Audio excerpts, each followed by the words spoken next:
It started one morning, early enough that the house was still quiet, the kind of calm you only get before the day fully begins. I walked into the kitchen in my usual half-asleep state, expecting to pour myself a cup of coffee and ease into my routine. Instead, I saw him. Desmond was standing by the fridge, freshly out of the shower, wearing nothing but a loosely tied bathrobe. His damp hair clung to his forehead, droplets of water trailing down his collarbone. At first, I didn't think much of it. He'd moved back in temporarily while his apartment was being renovated, and we'd all settled into a relatively peaceful coexistence. But as I moved toward the counter, I couldn't help but notice the robe wasn't tied all the way. It had slipped just enough to reveal a glimpse of his chest, toned in a way that made it impossible not to look. I froze, caught between the absurdity of the moment and an unsettling flicker of something I wasn't ready to name. Desmond glanced up and smiled, completely unaware of my sudden discomfort. "Morning," he said casually, like nothing was out of place. "Morning," I mumbled, quickly turning my attention to the coffee maker. My hands fumbled with the filter as I fought to steady my breathing. I felt ridiculous, ashamed even. He was my stepson. This wasn't the first time I'd seen him in something casual, but for some reason, this time felt different. That fleeting moment, that one glimpse, should have meant nothing. But as I stood there, pretending not to notice him, pretending not to feel the warmth rising to my cheeks, I knew something had shifted. And once it had, there was no going back. I couldn't shake the memory of that morning in the kitchen, no matter how hard I tried. It was such a simple moment. Banal, even, but the details clung to me in a way that felt almost invasive. The way Desmond's smile lingered, the slight flush on his cheeks from the shower, the casual confidence in how he carried himself. I told myself it was nothing, just an awkward encounter blown out of proportion by my overactive imagination. But deep down, I knew better. Desmond had been back in the house for a little over a month by then. His apartment was undergoing renovations after a pipe burst, flooding half the place. Graham, my husband, insisted he move back in until the repairs were finished, and I agreed without hesitation. It made sense. Desmond was his son, after all. At first, it was fine. Desmond was polite, easygoing, and kept to himself for the most part. He worked as a junior game designer at the same company where I was the creative director, which made our interactions a little more frequent than I was used to. We'd always had a cordial relationship, one built on mutual respect and careful boundaries. I wasn't his mother, and I never tried to be. I was just the woman his father had married after his parents' divorce. But living under the same roof brought a new level of closeness I wasn't prepared for. I started noticing things about him I hadn't before, how he hummed under his breath when he cooked, the way his hair fell into his eyes when he worked late on his laptop, the quiet thoughtfulness he carried that was so different from his father's brashness. And then there was Graham. My husband was, by all accounts, a good man. Hardworking, successful, and dependable. But he was also distant, preoccupied with his career to the point that he'd barely had time for me. Our marriage had settled into a routine that felt more like cohabitation than a partnership. We shared a house, a bed, and a life. But intimacy was something we hadn't truly shared in years. I told myself that's why that morning in the kitchen hit me the way it did. It wasn't about Desmond. It was about me. About the gaping void I'd been living with for so long that I'd almost forgotten it was there. But even as I tried to rationalize it, I couldn't ignore the way my pulse quickened whenever he was near, the way my mind drifted to him at odd moments during the day. At work, things were different. The office was a large, open space filled with creative chaos, storyboards pinned to walls, concept art spread across desks, and the constant hum of brainstorming sessions. Desmond and I worked in separate departments, but our roles often overlapped. He was part of the team developing a new storyline for our latest game, and I was responsible for overseeing the project as a whole. We interacted more than we had in the past, our conversations professional, but tinged with an undercurrent of something I couldn't quite define. He'd come to my office with questions about a design decision, or to show me a rough draft of a new script, and I'd find myself studying him in ways I shouldn't have. His hands as they gestured toward the screen, the focused intensity in his eyes when he explained an idea. It was during one of those meetings that I first felt the shift. He was standing behind me as I reviewed a draft on my computer, leaning over slightly to point something out. I could feel the warmth of his presence, the subtle brush of his arm against mine as he reached for the mouse. "That's a clever twist," I said, trying to keep my voice steady. "Thanks," he replied, his tone casual. "But it was your suggestion to tie the backstory into the main questline. I just built on it." I turned to look at him, caught off guard by the sincerity in his voice. Our eyes met, and for a moment, neither of us moved. The air between us felt charged, heavy with unspoken tension. I broke the gaze first, turning back to the screen with a forced smile. "You're doing great work, Desmond," I said, my voice firmer than I intended. "Keep it up." He nodded, stepping back. "Thanks, Vivi," he said, using the nickname most of my coworkers called me. But the way he said it felt different. Softer. Almost intimate. After he left, I sat at my desk, staring at the screen without really seeing it. My heart was racing, my thoughts a jumbled mess. I told myself it was nothing, that I was reading too much into a harmless interaction. But the seed had been planted, and no matter how much I tried to ignore it, it continued to grow. At home, things became more complicated. Desmond's presence was impossible to ignore. He was always there. Cooking in the kitchen, lounging on the couch, working late in the makeshift office he'd set up in the den. And then there were the little moments, the fleeting interactions that seemed to mean more than they should. One evening, I walked into the living room to find him watching a movie. He glanced up when I entered, giving me that easy smile of his. "Want to join me?" he asked, patting the empty spot on the couch.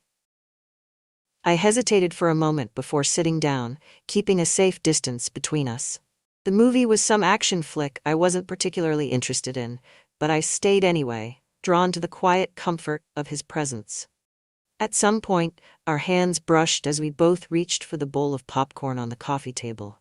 The touch was brief, accidental, but it sent a jolt through me that I couldn't ignore. I glanced at him, and for a split second, I thought I saw something in his eyes. Something that mirrored the turmoil I was feeling. I excused myself shortly after, retreating to my bedroom with my heart pounding in my chest. I stared at myself in the bathroom mirror, my reflection a mix of confusion and shame. I couldn't keep doing this, couldn't keep letting my mind wander down paths it had no business exploring. But no matter how hard I tried to push the thoughts away, they kept coming back, stronger, more persistent. And deep down, I knew it was only a matter of time before I crossed a line I could never uncross. I tried to convince myself I was imagining it, that the tension between Desmond and me was something I'd conjured up out of boredom or loneliness. But the harder I tried to dismiss it, the more impossible it became to ignore.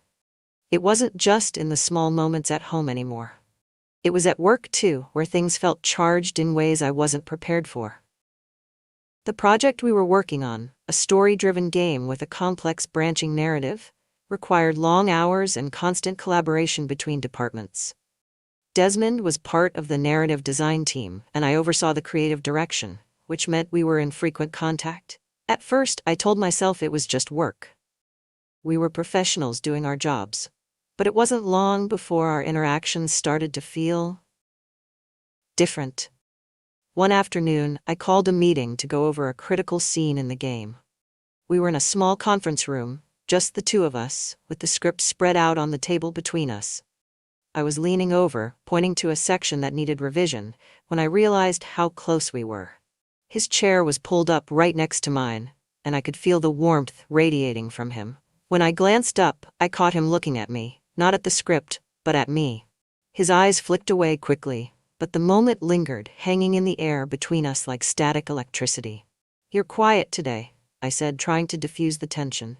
"Just focused," he replied, his voice low. I nodded, pretending to return my attention to the script, but my mind was racing. I could feel the weight of his gaze, the unspoken words hovering just beneath the surface. The moment passed, and we finished the meeting without incident. But I couldn't stop thinking about it afterward. The way he looked at me, the way the air seemed to shift whenever we were alone, it was impossible to ignore. At home, the boundaries between us continued to blur. Desmond was always around, his presence a constant reminder of the tension I was trying so hard to suppress. One evening, I came home late from work to find him in the kitchen, cooking dinner. He had his back to me, his shoulders tense as he worked over the stove. "You didn't have to wait up," I said, setting my bag down on the counter. He glanced over his shoulder, offering me a small smile. "Figured you'd be hungry," he said. The gesture was thoughtful, almost sweet, and it made my chest ache in a way I wasn't expecting. I sat down at the table, watching as he moved around the kitchen with practiced ease. We ate in relative silence, the quiet punctuated only by the occasional clink of silverware. I tried to focus on the food, on anything other than the way his knee brushed against mine under the table. But it was no use. Every glance, every touch, every moment seemed to pull us closer together, whether we wanted it to or not. The first time we crossed the line, it wasn't planned. It wasn't something either of us said or did intentionally. It just happened. It was a Friday night, and we were both home alone. Graham was away on yet another business trip, leaving the house feeling empty and quiet. Desmond and I ended up in the living room, watching a movie together. It was a silly action comedy, something neither of us were particularly invested in, but it gave us an excuse to sit together without talking too much. At some point, he shifted closer to me, his arm resting on the back of the couch. It was a small movement, subtle enough that I could have ignored it. But I didn't. Instead, I found myself leaning into him, drawn by some invisible force I couldn't explain. Our hands brushed as we both reached for the bowl of popcorn at the same time. I froze, my heart pounding as his fingers lingered against mine. He didn't pull away, and neither did I. When I looked up at him, his expression was unreadable, calm, but with an intensity that made my breath catch. Slowly, cautiously, he leaned in, giving me every opportunity to stop him. But I didn't. The kiss was soft at first, tentative, like we were testing the waters, but as the seconds passed, it deepened, growing more urgent. I felt his hand slide to the back of my neck, pulling me closer, and I let myself get lost in the moment, forgetting everything else. When we finally pulled apart, the reality of what we'd just done hit me like a freight train. "Desmond?" I started, my voice trembling. He shook his head, his thumb brushing against my cheek. "Don't," he said softly. "Please don't say it was a mistake." I stared at him, my thoughts a jumbled mess. Part of me wanted to agree, to tell him it was wrong, and that it couldn't happen again. But another part of me, the part that had been starved for attention and affection for so long, didn't want it to stop. Instead of answering, I stood up and walked to my bedroom, closing the door behind me. I leaned against it, my heart racing as I tried to make sense of what had just happened. The days that followed were a blur of confusion and longing. I avoided Desmond as much as possible, terrified of what might happen if we were alone together again. But avoiding him didn't make the feelings go away. If anything, it made them stronger. At work, things were tense. We kept our interactions professional, careful not to let anyone notice the shift between us. But every time our eyes met, I felt that same pull, that same undeniable connection. One evening, we stayed late to finish a presentation for an upcoming pitch. The office was quiet, most of the team having gone home for the night. I was sitting at my desk going over the final slides when Desmond walked in, a coffee in each hand. "Thought you could use this," he said, setting one of the cups in front of me. "Thanks," I said, glancing up at him. He didn't move away. Instead, he leaned against the edge of the desk, his gaze fixed on me. "Vivi," he said quietly, his voice barely above a whisper. I looked up at him, my breath catching in my throat. The way he said my name sent a shiver down my spine, and I knew I couldn't keep pretending. Before I could stop myself, I stood up, closing the distance between us. His hands found my waist, pulling me closer, as our lips met in a kiss that was anything but tentative. It was urgent, desperate, like we were making up for lost time. We broke apart only when the sound of a janitor's cart rolling down the hallway reminded us of where we were. I stepped back, my cheeks flushed, and glanced at the clock. "We should go," I said, my voice unsteady. Desmond nodded, but the look in his eyes told me this wasn't the end. By the time we got home, the tension between us was unbearable. Graham was still out of town, leaving the house empty except for the two of us. I barely made it through the front door before Desmond was on me, his hands in my hair as he kissed me like his life depended on it. This time, I didn't stop him. I didn't want to. I don't know how it happened so quickly, but once we crossed that line, there was no turning back. It was as if every wall I'd carefully built, every excuse I'd clung to, came crumbling down the moment I let Desmond kiss me that night. It was wrong, of course I knew that, but it didn't matter.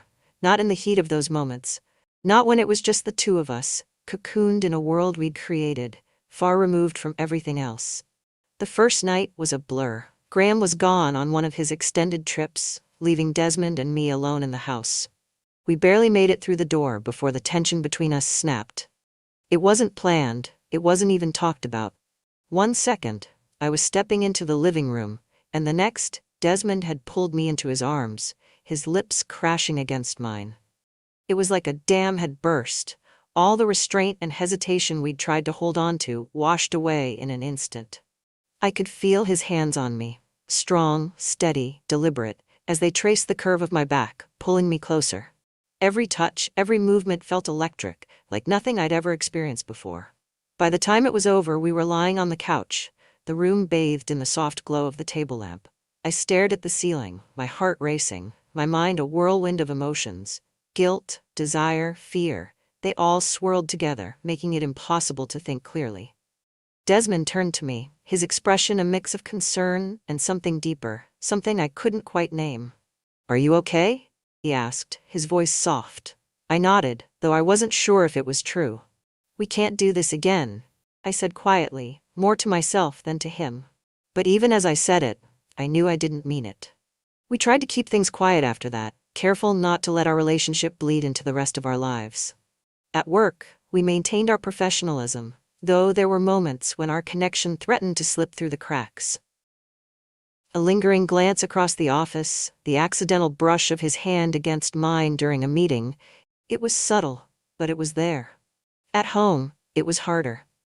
Graham's trips gave us plenty of time to be alone, but even when he was around, the tension between Desmond and me was impossible to ignore. I started finding excuses to spend time with him. Late-night conversations in the kitchen, quiet moments in the den. Every interaction felt charged, filled with an intensity I couldn't seem to escape. One night, after Graham had gone to bed, I found Desmond in the living room, sitting on the couch with a book in his lap. He looked up when I walked in, his expression softening. "Couldn't sleep?" he asked. I shook my head, sitting down beside him. "You?" he shrugged. "Too much on my mind." We sat in silence for a while, the only sound the faint hum of the air conditioner. I glanced at him out of the corner of my eye, my heart racing as I took in the way his hair fell into his eyes, the way his jaw tensed as he turned the page. Before I knew it, I was leaning toward him, my hand brushing against his arm. He looked at me, his eyes searching mine, and in that moment, everything else faded away. The affair became a part of our lives, woven into the fabric of our everyday routines. We found stolen moments wherever we could. Late nights in the office, quiet mornings in the kitchen, even brief encounters in the car when Graham was out running errands. I told myself it was just physical, that it was the attention I'd been missing, the connection I'd been craving. But it wasn't that simple. Desmond made me feel alive in a way I hadn't felt in years. He made me feel seen, understood, desired. There was one night I'll never forget. We were both working late, the office empty except for the two of us. I was in my office, reviewing concept art for the game, when Desmond walked in. He leaned against the doorframe, watching me with a small smile. "Still here?" he asked. I looked up, returning his smile. "Same could be said for you." He stepped inside, closing the door behind him. "Wanted to make sure you weren't overworking yourself," he said, his tone light but his gaze intense. I leaned back in my chair, raising an eyebrow. "And what are you going to do if I am?" His smile widened as he walked over to my desk, his hands resting on the edge. "Guess I'll have to distract you," he said, his voice low. The air between us felt heavy, charged with an energy that made it impossible to think. He leaned down, his face inches from mine, and I felt my breath catch. "Desmond," I said, my voice barely above a whisper. "Tell me to stop," he said, his eyes locked on mine. I didn't. As time went on, the risks became greater, but so did the pull between us. It was intoxicating, the secrecy, the stolen moments, the thrill of knowing we were walking a tightrope. But it was also exhausting. I lived in constant fear of being caught, of Graham finding out, of everything falling apart. There were close calls. Moments when Graham walked in just as Desmond and I pulled apart. When a coworker commented on how much time we spent together. When I caught myself staring at him a little too long during a meeting. Each time, my heart would race, my mind racing with worst-case scenarios. But no matter how close we came to disaster, I couldn't bring myself to stop. Desmond, on the other hand, was fearless. He didn't seem to care about the risks, about what might happen if we were found out. "Let them talk," he said once, after I expressed my fears. "I don't care what anyone thinks. I want to be with you." His confidence was both reassuring and terrifying. I envied his ability to live in the moment, to embrace what we had without hesitation. But I also knew it couldn't last. The turning point came one afternoon when Graham came home early. Desmond and I were in the kitchen, laughing over something ridiculous, when we heard the sound of the front door opening. My heart dropped as I realized how close we were standing, our arms brushing against each other. Graham walked in, his eyes narrowing as he took in the scene. "What's going on here?" he asked, his tone sharp. "Nothing," I said quickly, stepping back. "Just talking." He didn't look convinced, but he didn't press the issue. Instead, he grabbed a beer from the fridge and walked out, leaving us in tense silence. After he left, I turned to Desmond, my heart still racing. "We can't keep doing this," I said, my voice trembling. He reached for my hand, his touch steady. "Yes, we can," he said. "We just have to be careful." But I wasn't sure if that was true. As I lay in bed that night, staring at the ceiling, I couldn't shake the feeling that our time was running out. The affair had taken on a life of its own, consuming everything in its path. And I knew, deep down, that it was only a matter of time before the consequences caught up to us. It wasn't the big moments that brought everything crashing down. It was the small, careless ones. The ones I thought wouldn't matter, the ones I told myself no one would notice. But they did. And when the truth started unraveling, there was no stopping it. It started with a text. I should have been more careful, but I'd gotten too comfortable.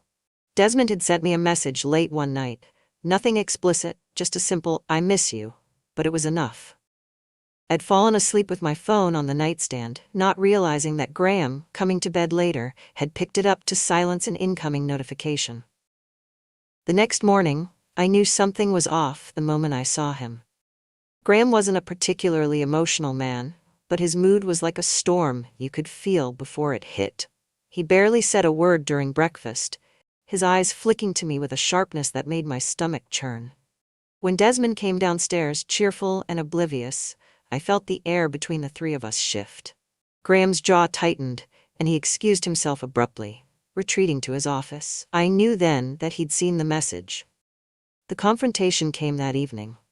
Graham waited until Desmond had gone out to confront me. I was sitting in the living room, trying to focus on a book I wasn't really reading, when he walked in and stood in front of me, his arms crossed. "Who is it?" he asked flatly. I blinked, caught off guard by the directness of the question. "What are you talking about?" "Don't play dumb, Vivienne," he said, his voice cold. "Who the hell is texting you at 2 a.m. saying they miss you?" I felt the blood drain from my face. "Graham, it's not what you think." "Don't," he snapped, cutting me off. "Don't lie to me. I saw the message. I know something's going on." I opened my mouth to respond, but no words came. My mind was racing, searching for an excuse, a way to explain it away. But there was nothing I could say that wouldn't sound like a lie. "Is it someone from work?" he pressed. "Someone you've been sneaking around with behind my back?" I shook my head, my voice trembling. "It's not like that, Graham. Please, just let me explain." "Then explain," he said, his tone razor sharp. But I couldn't. Because how do you explain falling for the one person you're supposed to stay far away from? Graham didn't press further that night, but the damage was done. I could feel the cracks in our marriage widening, the tension in the house suffocating. Desmond noticed it too, though I didn't tell him what had happened. But Graham wasn't the only one who noticed. At work, the whispers had started. It was subtle at first. Sideways glances in meetings, quiet conversations that stopped when I entered the room. I tried to brush it off, but deep down, I knew the truth was spreading. It didn't take long for it to reach Angela. She worked in HR, and though we'd always been polite to each other, I'd never fully trusted her. She had a knack for sniffing out gossip and using it to her advantage. One afternoon, she stopped by my office, her expression carefully neutral. "Hey, Vivienne," she said, closing the door behind her. "Do you have a minute?" "Of course," I said, forcing a smile. She sat down across from me, her hands folded neatly in her lap. "I just wanted to check in. There's been some chatter around the office lately, and I thought it might be a good idea to clear the air." "Chatter?" I repeated, my stomach twisting. She nodded. "People have noticed you and Desmond spending a lot of time together. And well, you know how people are. They love to make assumptions." I felt my heart rate spike, but I kept my expression neutral. "Desmond is part of the narrative team," I said. "It's normal for us to collaborate on projects." "Of course," Angela said, her tone syrupy sweet. "But you might want to be careful. Perception is everything, especially when it comes to workplace relationships." I nodded, forcing a polite smile. "Thank you for the advice, Angela. I'll keep that in mind." She left after that, but the warning lingered. The walls were closing in, and I could feel the foundation of everything I'd built starting to crack. The final blow came one evening when Graham came home earlier than expected. Desmond and I were in the kitchen, laughing over something trivial, when the front door opened.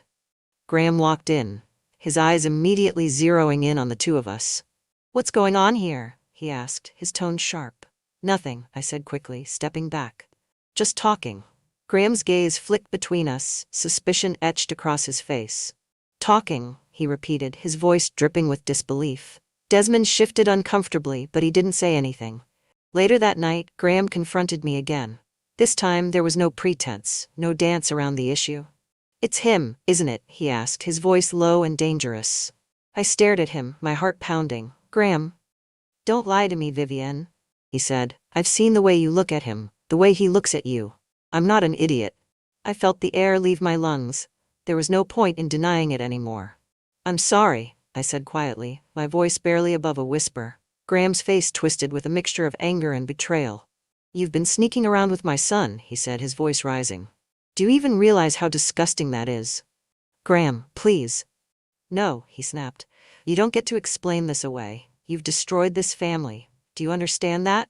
You've ruined everything."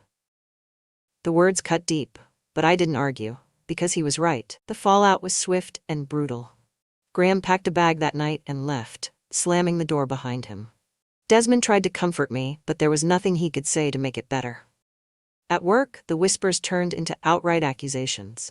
Angela, ever the opportunist, took it upon herself to investigate the rumors, and before long, HR was involved. Desmond and I were called into separate meetings. Each of us grilled about our relationship. I tried to keep my answers vague, but it was clear they already knew. In the end, I was given the option to resign quietly or face a formal investigation. I chose the former, knowing it was the only way to salvage what little dignity I had left. Desmond, to his credit, tried to stand up for me, but it only made things worse. The scandal tarnished both of our reputations, and though he wasn't fired, he was reassigned to a different team, effectively ending his career at the company. In the days that followed, I tried to pick up the pieces of my life, but everything felt fractured. My marriage was over, my career was in ruins, and the world I'd built for myself was gone. Desmond and I stayed in touch, but the weight of what had happened hung heavy between us. We were no longer the same people we'd been when this all started, and though we cared for each other deeply, the reality of our situation was impossible to ignore. I still don't know how things got so out of control. Maybe it was inevitable, or maybe it was just a series of bad decisions that spiraled beyond our control. Either way, there's no going back now. The dust never truly settles after something like this. You don't just pick up where you left off and pretend it didn't happen. My life, as I knew it, was over, and in the weeks following the fallout, I had to accept that there was no undoing the damage. Graham filed for divorce within days of leaving. The process was swift and cold, dividing assets, signing papers, and exchanging brief transactional conversations through lawyers. He didn't want to talk to me, and honestly, I didn't blame him. When it was over, I found myself standing in an empty house, surrounded by boxes and silence, wondering how it had all come to this. Desmond moved out of the house shortly after the confrontation. I think we both knew it was for the best. There was no way we could stay under the same roof after everything that had happened, not with the weight of Graham's words still lingering in the air. We stayed in touch, texting and calling when we could, but things weren't the same. The connection we'd once had, the intensity that had drawn us together, was overshadowed by the fallout. Every conversation felt heavier, burdened by the consequences of our choices. For a while, I tried to rebuild my life. I found a small apartment across town, took on freelance work, and tried to keep a low profile. But the whispers followed me wherever I went. People talked. They always do. I caught the stares, the judgment in their eyes, the subtle but unmistakable distance they put between us. One day, Desmond came to see me. It was the first time we'd been face to face since he moved out, and the sight of him standing in my doorway was enough to bring tears to my eyes. "Hi," he said, his voice soft. "Hi," I whispered back, stepping aside to let him in. We sat on the couch, the silence between us heavy but not uncomfortable. He looked older, more tired, and I wondered if I looked the same to him. "I wanted to see how you were doing," he said. "I'm managing," I replied, though it wasn't entirely true. He nodded, his gaze dropping to his hands.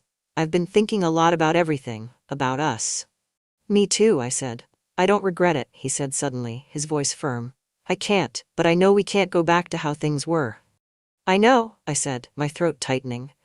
We sat there for a long time, neither of us knowing what to say. Eventually, he stood, pulling me into a hug that felt both comforting and final. "Take care of yourself, Vivi," he said as he left, and just like that, he was gone. The story doesn't end neatly. There's no resolution, no grand epiphany that makes everything okay. There's just life, messy, complicated, and unforgiving. I don't know if I'll ever truly recover from what happened, but I do know this. For a brief moment, I felt alive. And maybe, just maybe, that was enough.